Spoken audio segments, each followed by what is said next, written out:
bir marta yig'latgan ekanlar payg'ambar alayhisalom Hadicha onamni. O'tirganlarda ey Hadicha degan ekanlar. Dunyodan o'tib jannatga kirganimizdan keyin jannatda Maryam, ya'ni Iso alayhisalomning onalari Maryam va Firavunning ayoli Osiyo sizni kundoshlaringiz bo'ladi, ular meni nikohimda bo'ladi degan ekanlar payg'ambar alayhisalom. Hazrati Hadicha onam Rasulullohni bor vujudlari bilan sevganligidan qizg'anib, rashk qilib jannatdagi kundoshlardan qizg'anib yig'laverar ekanlar.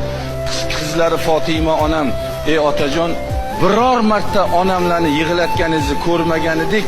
Nima sababdan onamlarni yig'latdingiz deganlarda janob payg'ambarimiz sollallohu alayhi vasallam, ey ko'zimning qarosi, qalbimning mevasi Fatima, onangizlarni Alloh uchun qilayotgan barcha toat ibodatlari Alloh tomonidan menga ko'rsatildi. Zarracha nuqson, zarracha kamchilik yo'q ekan. Hamma ibodatlari Alloh dargohida qabul ekan. Lekin onangizlarni Alloh yo'lida jihad qilganligini savobi namoyi amalida yo'q ekan. Qaysi bir ayol o'zini erini boshqa ayollardan rashk qilib, qizg'anib yashasa, Alloh taborak va taolo mana shu ayolga Alloh yo'lida jihad qilganligini savobini yozib turadi. Onangizlar mana shu savobga ega bo'lib tursinlar uchun shu gapni aytib qo'ydim degan ekan.